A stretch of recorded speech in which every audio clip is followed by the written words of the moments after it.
بسم اللہ الرحمن الرحیم۔ السلام علیکم دوستو، ایک دفعہ سلطان صلاح الدین ایوبی بھیس بدل کر کہرا شہر کے اندر دورہ کرنے کے لیے جا رہے تھے۔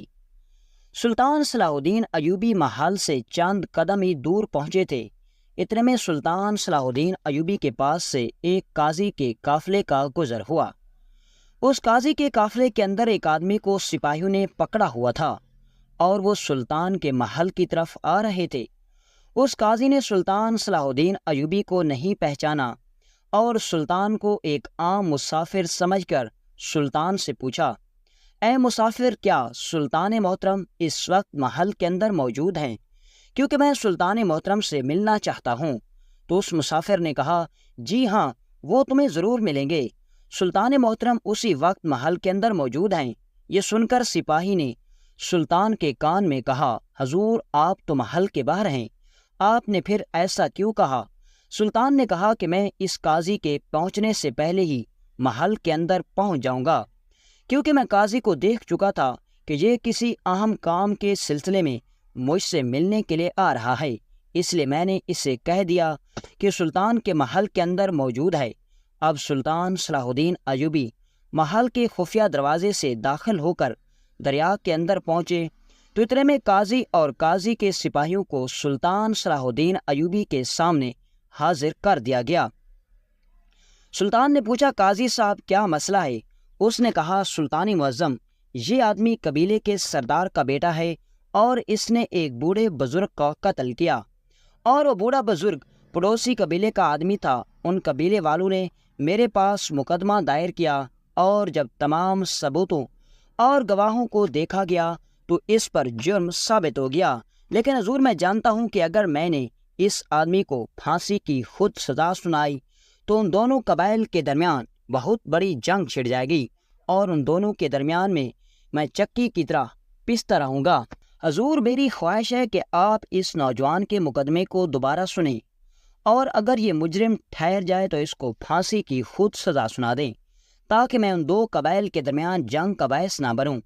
یہ سن کر سلطان صلاح الدین ایوبی نے عدالت لگائی اور اسی آدمی کا مقدمہ سنا گیا اور چند ہی لمحوں کے اندر اس سردار کے بیٹے پر قتل ثابت ہو گیا، اور پھر سلطان صلاح الدین ایوبی نے اس کو پھانسی کی سزا سنا دی۔ چند ہی لمحوں کے بعد اس کو پھانسی گھاٹ پر لے جایا گیا۔ اب سب لوگ دور سے کھڑے اس کو دیکھ رہے تھے اور سپاہی اس کو پھانسی گھاٹ پر لے گئے۔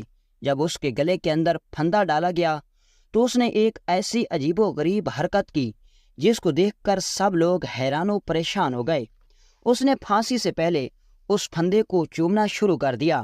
یہ دیکھ کر سلطان حیران ہو گیا اور سپاہیوں نے اس کی گردن پر پھندا ڈالا اور اس پھانسی دینے ہی لگے تھے کہ سلطان نے آواز لگائی اور کہا، چند لمحوں کے لیے رک جائیے۔ سپاہی رک گئے۔ سلطان صلاح الدین ایوبی پھانسی گھاٹ کے اوپر چڑھے اور اس آدمی کے کان میں جا کر پوچھا، آخر تم نے پھانسی کے پھندے کو چومنا کیوں شروع کر دیا، حالانکہ یہی پھندا تمہیں موت کے گھاٹ اتارنے والا ہے؟ اس نے کہا، سلطان معظم، میں اس پھندے کو اس لیے چوم رہا ہوں کیونکہ یہ پھندا مجھے مرنے کے بعد زمین پر گرنے نہیں دے گا جس طرح میرے اپنوں نے مجھے زمین پر گرا دیا۔ سلطان نے کہا، بتاؤ اصل ماجرا کیا ہے؟ اس نے کہا، حضور، میں اپنے قریبی دوست اور ایک قریبی رشتہ دار کے کہنے پر میں نے اس بوڑھے بزرگ کو قتل کیا، حالانکہ وہ بوڑھا بزرگ میرے ان دوستوں کا دشمن تھا اور انہوں نے مجھے بہلا پھسلا کر اس بوڑھے بزرگ کا قتل کروا دیا اور مجھے یہ کہا کہ میں ایک سردار کا بیٹا ہوں اور بچ جاؤں گا، لیکن جب وقت آیا تو پھر وہی میرے دونوں دوست میرے دشمن بن گئے اور انہوں نے میرے خلاف گواہی دی اور مجھے پھانسی پر پہنچا دیا۔ میں اس لیے پھندے کو چوم رہا تھا کیونکہ یہ پھندا میرے دوستوں سے زیادہ میرا دشمن نہیں ہے۔ میں اس کو اس لیے چوم رہا تھا کہ یہ میرے مرنے کے بعد بھی مجھے گرنے نہیں دے گا بلکہ مجھے سنبھالے رکھے گا۔ یہ سن کر سلطان صلاح الدین ایوبی بہت پریشان ہوئے اور اس کے بعد اس آدمی کو پھانسی کی سزا دی گئی، اور اس کے بعد سلطان صلاح الدین ایوبی دوبارہ اپنے محل کے اندر لوٹ آئے اور اس آدمی کی بات سن کر سلطان نے اپنے دورے کو کینسل کر دیا، اور اب سلطان صلاح الدین ایوبی دوبارہ دربار کے اندر ساتھ درباریوں کے بیٹھے عام معاملات پر غور و فکر کر رہے تھے۔ اتنے میں دروازے پر کسی کے چیخنے کی آواز آنے لگی۔ سلطان نے اپنے قریبی کھڑے محافظ کو حکم دیا کہ جا کر معلوم کرو آخر معاملہ کیا ہے۔ وہ سپاہی باہر چلا گیا اور چند ہی لمحوں کے بعد دوبارہ اپنی جگہ پر آ کر کھڑا ہو گیا۔ اس نے سلطان کو نہیں بتایا کہ باہر کیا ہوا، لیکن سلطان صلاح الدین ایوبی اس کو دیکھ رہے تھے کہ اصل بات کیا تھی۔ اس نے مجھے بغیر بتائے کچھ دوبارہ اپنی جگہ پر کیوں آ کر کھڑا ہو گیا۔ سلطان نے اسے اپنے پاس بلایا اور کہا، بتاؤ کیا بات ہے، آخر دروازے پر اتنا شور کیوں تھا، اور تم نے مجھے کیوں نہیں بتایا کہ آخر باہر کیا ہو رہا تھا؟ اس نے کہا، سلطان معظم، میں معافی چاہتا ہوں، لیکن دروازے پر کھڑے موجود سپاہی نے مجھے منع کیا، لیکن حضور جب میں باہر دروازے پر گیا تو میں نے دیکھا کہ ایک نوجوان حسین و جمیل لڑکی جس کے کپڑے پھٹے ہوئے تھے، اس کے پیروں تلے جوتے نہیں تھے اور اس کے سر پر دوپٹہ بھی نہیں تھا، اور وہ بار بار اصرار کر رہی تھی کہ میں سلطان محترم سے ملنا چاہتی ہوں، لیکن دروازے پر موجود کھڑے سپاہی نے اس کو پیچھے بھیج دیا اور کہا کہ سلطان صلاح الدین ایوبی تمہیں اس حلیے کے اندر کبھی بھی نہیں مل سکتے، اور اس نے کہا کہ اگر میں آج سلطان سے نہیں ملی تو میری زندگی برباد ہو جائے گی۔ اور جب سپاہی نے مجھے دیکھا کہ یہ سارا منظر میں دیکھ رہا ہوں اور جا کر سلطان کو بتاؤں گا، تو اس نے مجھے منع کیا کہ سلطان محترم کو اس فضول عورت کے بارے میں بتا کر پریشان نہ کرنا۔ حضور، یہی وجہ تھی کہ میں نے آپ کو کچھ نہیں بتایا۔ یہ سن کر سلطان نے حکم دیا کہ اسی وقت جا کر اس عورت کو بلا کر لاؤ، لیکن یہاں اس کو حاضر کرنے سے پہلے اس کے سر پر دوپٹہ ہونا چاہیے اور اس کا جسم ڈھانپا ہوا ہونا چاہیے۔ سپاہی گیا اور اسی وقت ایک کنیز کو ساتھ لے گیا۔ کنیز نے اسے ایک دوپٹہ دیا، اس کا جسم ڈھانپا، اور اس کے بعد اس عورت کو سلطان کی خدمت میں حاضر کیا گیا۔ سلطان صلاح الدین ایوبی نے دیکھا کہ یہ خوبصورت حسین و جمیل عورت اتنی بری طرح رو رہی تھی کہ جیسے اسے پوری دنیا کا دکھ مل گیا ہو، جیسے اس کے ساتھ کسی نے بہت بڑا دھوکہ کیا ہو۔ سلطان نے کہا، اے محترمہ، بتائیے تمہارا مسئلہ کیا ہے؟ اس نے کہا، سلطان معظم، میں ایک ذمہ دار کی بیٹی تھی اور میرے بابا کو اللہ تعالیٰ نے بہت ساری زمینوں سے اور بہت ساری دولت سے نوازا تھا۔ میرے بابا کا بازار کے اندر بہت بڑا کاروبار تھا، اور اسی بازار کے اندر ایک نوجوان تاجر رہتا تھا جو میرے بابا سے اور سب سے زیادہ ذہین اور عقل مند تھا۔ اس کی عقل مندی اور ذہانت کو دیکھ کر باقی دربار کے دیگر تاجر رش کرتے تھے۔ وہ شکل کے حساب سے بہت ہی خوبصورت نوجوان تھا اور میرے بابا اسے بہت پسند کرتے تھے۔ ایک دن کسی وجہ سے میں بازار کے اندر اپنے بابا کے پیچھے چلی گئی۔ جب میں بازار کے اندر پہنچی تو اسی بازار کے اندر وہ تاجر بھی موجود تھا اور اس نے مجھے دیکھ لیا، اور جب اسے پتہ چلا کہ میں فلاں تاجر کی بیٹی ہوں تو وہ فوراً میرے باپ کے پاس گیا اور اس سے کہا کہ میں تمہاری بیٹی کو پسند کرتا ہوں اور اس سے نکاح کرنا چاہتا ہوں۔ میرے بابا اس کو بڑا سلجھا ہوا، ذہین اور عقل مند تاجر سمجھتے تھے، لیکن حقیقت کیا تھی کوئی نہیں جانتا تھا۔ یہ سن کر سلطان صلاح الدین ایوبی سخت پریشان ہو گئے کہ آخر اصل معاملہ کیا ہے۔ سلطان نے کہا، بتاؤ آگے کیا ہوا؟ اس نے کہا، سلطان معظم، میرا بابا اس کی شخصیت سے، اس کی عقل مندی سے پہلے ہی متاثر تھے، اور جب اس نے میرے بابا کو میرے ساتھ نکاح کرنے کی دعوت دی تو میرے بابا نے بغیر کوئی سوچے سمجھے میرے نکاح اس کے ساتھ کر دیا۔ حضور، میں بھی بڑی خوش تھی کہ میں ایک عقل مند آدمی کی بیوی بن گئی ہوں۔ چند دن تو میں بڑی خوشی کے ساتھ رہ رہی تھی۔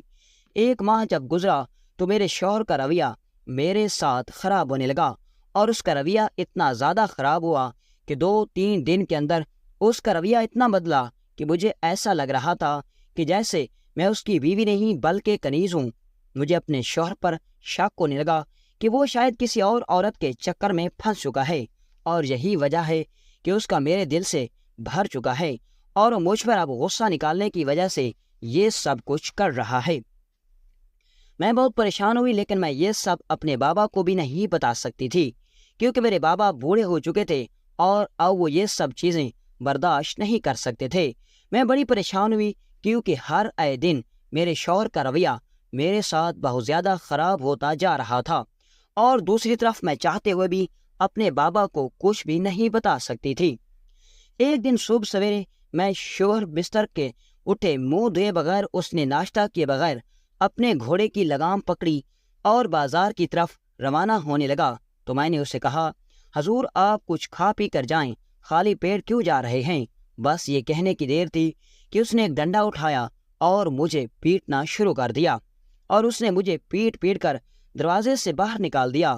میں اس کی بڑی منت کرتی رہی، سماجت کرتی رہی کہ مجھ پر رحم کھاؤ اور مجھے گھر آنے دو۔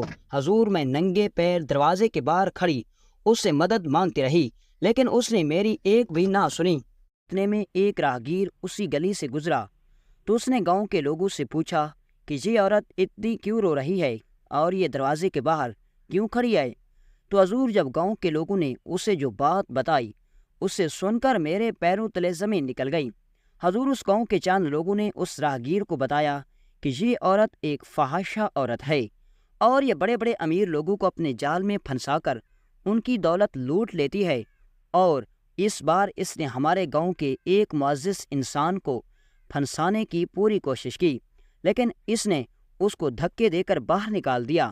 میں یہ سن کر بڑی حیران ہو گئی کہ یہ گاؤں والے سب جانتے تھے کہ میں اس تاجر کی بیوی ہوں اور ہمارے نکاح کو 1 مہینہ گزر چکا ہے، لیکن آخر ایسی کیا وجہ تھی کہ وہ میرے شوہر کی وجہ سے سب جھوٹ بول رہے تھے؟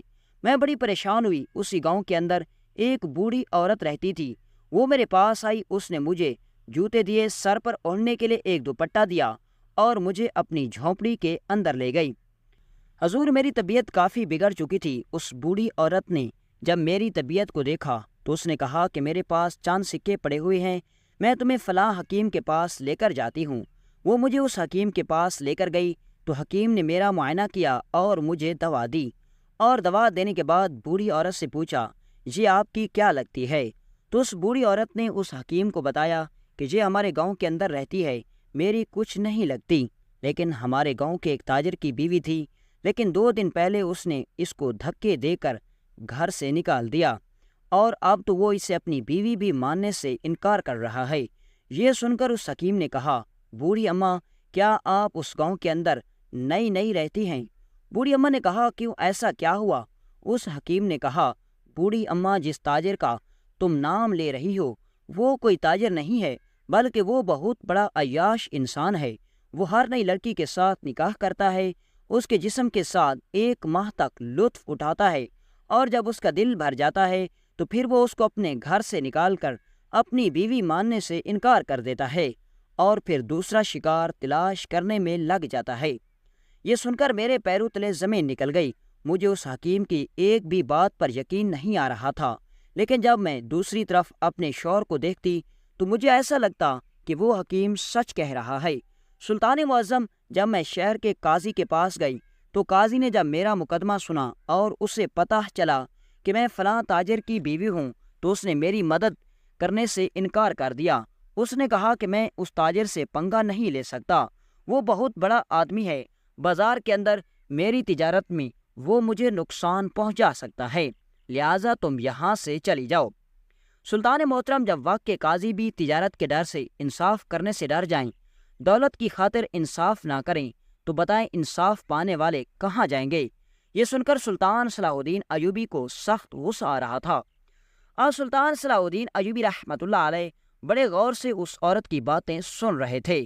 اب اس عورت نے بتایا کہ حضور، جب میں نے دیکھا کہ میرے پاس اور کوئی راستہ نہیں تو پھر مجھے ایک بوڑھی عورت نے بتایا کہ اگر تمہیں انصاف لینا ہے تو تمہیں وقت کے سلطان کے دربار میں جانا ہوگا۔ اگر تم دربار کے اندر تک پہنچ گئی تو تمہیں ضرور انصاف ملے گا۔ حضور، بس اسی وجہ سے میں آپ کے پاس آئی ہوں اور آپ سے انصاف کی طلبگار ہوں۔ یہ سن کر سلطان صلاح الدین ایوبی رحمۃ اللہ علیہ نے اسی وقت سپاہیوں کو حکم دیا کہ اس تاجر اور اس گاؤں کے لوگوں کو بلا کر لایا جائے۔ سلطان کے سپاہی روانہ ہو گئے اور اگلے دن عدالت لگی۔ عدالت کے اندر اس عورت کا شوہر اور گاؤں کے چند لوگ موجود تھے۔ سلطان صلاح الدین ایوبی نے سب سے پہلے اس عورت کے شوہر سے پوچھا، کیا تم اس عورت کو جانتے ہو؟ اس نے کہا، نہیں سلطان معظم، یہ 2 دن پہلے میرے گھر میں آئی تھی اور مجھے زبردستی اپنا شوہر کہہ رہی ہے، لیکن میں اس کو نہیں جانتا۔ مجھے اتنا پتا ہے کہ یہ کوئی کاروباری عورت ہے، بس مجھے پھنسا کر سکے بانٹنا چاہتی ہے۔ یہ سن کر سلطان نے کہا، تم اپنی بات پر قائم رہنا، اگر تمہاری بات جھوٹی ثابت ہوئی تو تمہارا وہ انجام ہوگا کہ تم سوچ بھی نہیں سکتے۔ اس نے کہا، سلطان معظم، میں جو کہہ رہا ہوں سچ کہہ رہا ہوں۔ اس کے چہرے پر اتنا اعتماد، اتنا بھروسہ تھا کہ سلطان کو سمجھ نہیں آ رہا تھا کہ آخر وہ نوجوان، وہ تاجر سچ بول رہا ہے یا پھر وہ عورت سچ بول رہی ہے۔ اب سلطان صلاح الدین ایوبی نے گاؤں کے لوگوں سے پوچھا، کیا تم اس بات کی گواہی دو گے کہ یہ عورت اس تاجر کی کچھ نہیں لگتی؟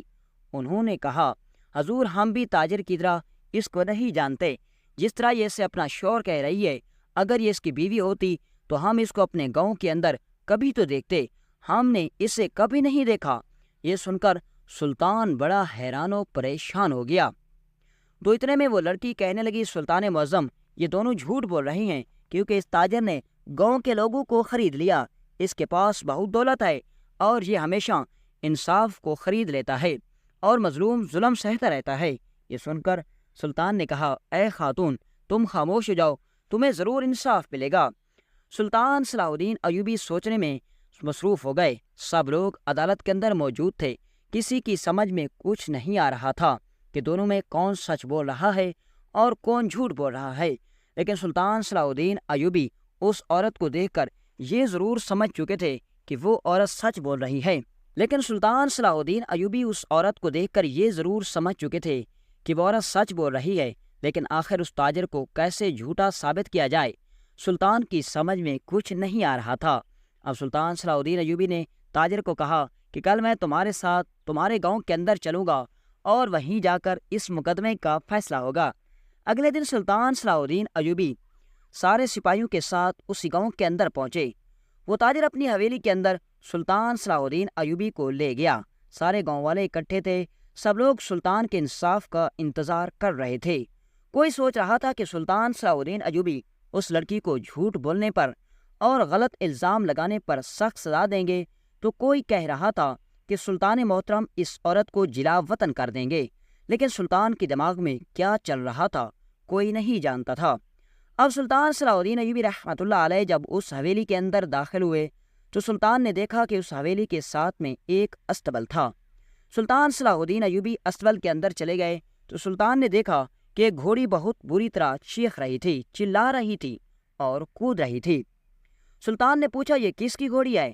اس نے کہا، حضور، یہ میرا استبل ہے اور یہ میری گھوڑی ہے، لیکن حضور یہ بہت ہی چالاک اور بہت زیادہ غصے والی ہے، آج تک اسے کوئی قابو نہیں کر سکا، بس یہ میرے علاوہ کسی کو بھی قریب نہیں آنے دیتی، یا پھر میرے ملازموں کو، اس کے علاوہ یہ کسی کو قریب نہیں آنے دیتی، اور اس لیے آپ اس کے انجان ہیں اور اس لیے یہ اتنا زیادہ غصہ کر رہی ہے۔ سلطان صلاح الدین ایوبی نے حکم دیا کہ اس گھوڑی کو ابھی اور اسی وقت تاجر کے دروازے پر باندھ دیا جائے۔ دروازے پر اس گھوڑی کو باندھا گیا۔ سب لوگ حیران تھے کہ آخر اس گھوڑی کو دروازے پر باندھنے کے پیچھے مقصد کیا تھا۔ اب سلطان صلاح الدین ایوبی نے حکم دیا کہ اے خاتون، تم اس گھوڑی کے پاس سے گزر کر دروازے کے اندر چلی جاؤ۔ وہ خاتون بھی بڑی حیران تھی کہ آخر سلطان صلاح الدین ایوبی کیا کرنے والے ہیں۔ سلطان کے حکم پر وہ خاتون اکیلی اس گھوڑی کے پاس سے گزر کر اندر چلی گئی۔ سلطان صلاح الدین ایوبی نے اسی وقت حکم دیا کہ اس آدمی کو گرفتار کر لو، کیونکہ یہ جھوٹ بول رہا ہے اور وہ عورت سچ بول رہی ہے۔ سب لوگ حیران و پریشان تھے کہ آخر سلطان کو کیسے پتہ چل گیا۔ اب گاؤں والے بھی کانپ رہے تھے کہ اگر سلطان نے اس کو پکڑ لیا تو ہمیں بھی نہیں بخشے گا۔ اتنے میں اس تاجر نے کہا، سلطان معظم، آپ یہ کیسے کہہ سکتے ہیں کہ میں جھوٹ بول رہا تھا اور یہ عورت سچ بول رہی تھی؟ سلطان نے کہا، جب میں نے آپ کی گھوڑی کو دیکھا تو وہ مجھے دیکھ کر بہت غصہ کر رہی تھی اور خود کو آزاد کرنے کی کوشش کر رہی تھی، لیکن جیسے ہی تم اس کے قریب گئے وہ ٹھنڈی پڑ گئی، خاموش ہو گئی، اور مجھے پتہ چل گیا کہ اگر یہ عورت تیری بیوی ہوئی تو یہ ضرور اس گھوڑی کے پاس جاتی ہوگی اور یہ بھی اس کو اپنی مالکن مانتی ہوگی۔ اگر یہ تیری بیوی ہوئی تو ضرور جب یہ اس کے قریب جائے گی تو وہ گھوڑی کودنے کی بجائے اپنا سر جھکا لے گی، اور اگر یہ عورت تیری بیوی نہ ہوئی اور یہ کوئی انجان عورت ہوئی تو یہ جب اس گھوڑی کے پاس جائے گی تو گھوڑی اسے اپنے قریب آنے تو دور کی بات، دور سے ہی اس کو مارنے کے لیے اس کے قریب آئے گی۔ لیکن جب یہ عورت تیری بیوی دروازے سے اس گھوڑی کے قریب سے گزر کر اندر چلی گئی تو گھوڑی نے غصہ کرنے کے بجائے اپنا سر جھکا لیا اور وہ اپنی مالکن کو پیار سے دیکھ رہی تھی۔ اے ظالم انسان، اس جانور کے اندر انصاف ہے کہ اس کو جس نے چارہ ڈالا وہ اس کے ساتھ وفا کر رہا ہے، لیکن لڑکی نے اپنی ماں باپ کو چھوڑ کر تیرے ساتھ نکاح کیا، تم اس کے ساتھ دھوکہ کر رہے تھے۔ اس کے بعد سلطان صلاح الدین ایوبی نے حکم دیا کہ اس آدمی کو 2 سال قید کے لیے جیل میں ڈال دیا جائے، اور ان گاؤں والوں کو بھی سلطان صلاح الدین ایوبی نے قید کرنے کا حکم دے دیا۔ اور اسی طرح سلطان صلاح الدین ایوبی رحمۃ اللہ علیہ نے چند ہی لمحوں کے اندر معلوم کر لیا کہ آخر وہ عورت جھوٹ بول رہی تھی یا پھر وہ آدمی جھوٹ بول رہا تھا۔ اور بہت سی روایات میں یہ بھی ملتا ہے کہ اس عورت کے کہنے پر سلطان صلاح الدین ایوبی نے اس کے شوہر کو باعزت رہا کر دیا، اور اس کے بعد وہ تاجر راہ راست پر آ گیا اور اس نے وعدہ کیا کہ آج کے بعد میں کسی بھی عورت پر آنکھ اٹھا کر نہیں دیکھوں گا۔